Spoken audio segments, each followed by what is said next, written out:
ത്രേതായുഗത്തിൽ ക്ഷത്രിയ നിഗ്രഹ പരിഹാർത്ഥം പരശുരാമൻ മഴ എറിഞ്ഞു സമുദ്രത്തിൽ നിന്ന് ഉയർത്തിക്കൊണ്ടുവന്ന ഈ കേരള നാട്ടിൽ ആദ്യകാലത്ത് സമുദ്രത്തിൽ നിന്നുള്ള ഉപ്പിൻ്റെ ലവണാംശം കൂടുതൽ ആയതിനാൽ ജനവാസം അസാധ്യമായിരുന്നു. അതിനാൽ ഈ പ്രദേശത്തെ ഫലഭൂഷ്ടമാക്കുവാൻ പരശുരാമൻ ശ്രീ മഹാദേവനെ തപസ് ചെയ്തു. തൻ്റെ ഭൂമിയിൽ ജനവാസം സാധ്യമല്ലാത്തതിനാൽ അതിനുള്ള പരിഹാരം ആവശ്യപ്പെട്ടു. ശ്രീ മഹാദേവന്റെ നിർദ്ദേശപ്രകാരം പരശുരാമൻ നാഗരാജാവായ വാസുകിയെ തപസ് ചെയ്തു തൻ്റെ ആവശ്യം അറിയിച്ചു.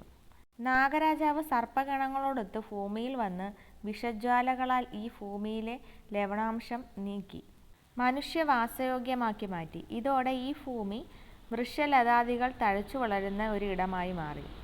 ഈ ഭൂമിയുടെ രക്ഷയ്ക്കായി പരശുരാമന്റെ ആവശ്യപ്രകാരം നാഗരാജാവിൻ്റെ നിത്യസാന്നിധ്യം മന്ദാരത്തരുക്കളാൽ നിബിഡമായ മന്ദാരശാല എന്ന പ്രദേശം നാഗരാജാവ് തിരഞ്ഞെടുത്തു.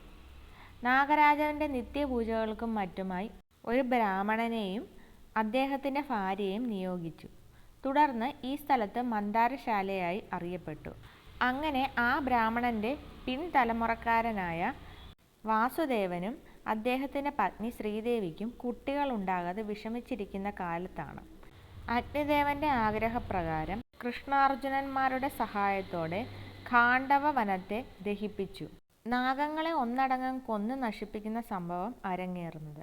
ഈ സമയം ബ്രാഹ്മണനും ഭാര്യയും ചേർന്ന് ആളിപ്പടരുന്ന തീയിൽ വെള്ളം കോരി ഒഴിച്ചുകൊണ്ട് തങ്ങളുടെ മന്ദാരശാലയെ പൂർണ്ണമായും അഗ്നി പടർന്നു പിടിക്കാതെ മണ്ണിനെ ജലത്താൽ ആറിച്ചുകൊണ്ട് തീ കെടുത്തി.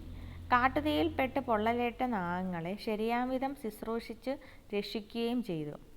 അഗ്നി ബാധിക്കാത്ത ആറിയ മണ്ണോടുകൂടിയ അവിടം പിന്നീട് മണ്ണാറശാല എന്നറിയപ്പെട്ടു.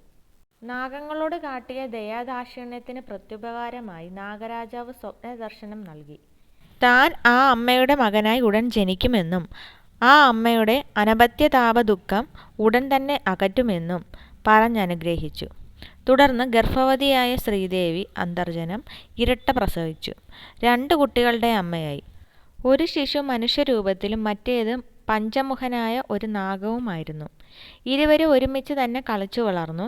എന്നാൽ നാഗബാലന്റെ രൂപം കണ്ട് ആ കുടുംബത്തിലെ മറ്റംഗങ്ങൾക്കെല്ലാം ഭീതി ഉളവാക്കുന്നതായിരുന്നു. ഇത് തിരിച്ചറിഞ്ഞ നാഗബാലൻ ഇല്ലത്ത് നിലവറയിൽ പ്രവേശിച്ചു ധ്യാനസ്ഥനായി നിലകൊണ്ടു. തൻ്റെ അരുമ മകനിൽ സംഭവിച്ച മാറ്റം കണ്ട് അമ്മ അത്ഭുതപ്പെട്ടു.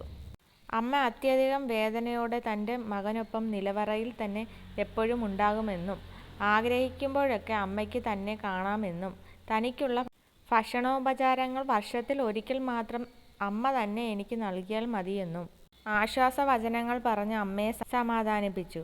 അമ്മയെ നിലവറയിൽ നിന്ന് യാത്രയാക്കി വാസുകി സ്വരൂപനായ നാഗരാജാവ് അവിടുത്തെ നിലവറയിൽ നിദ്രയിൽ കുടികൊണ്ട് കഴിയുന്നു എന്നാണ് വിശ്വാസം.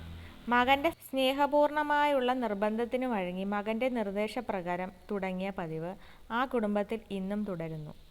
നിലവറയ്ക്കുള്ളിലെ പൂജയ്ക്കുള്ള അധികാരം ആ കുടുംബത്തിലെ അമ്മയിൽ മാത്രം നിക്ഷിപ്തമാണ്.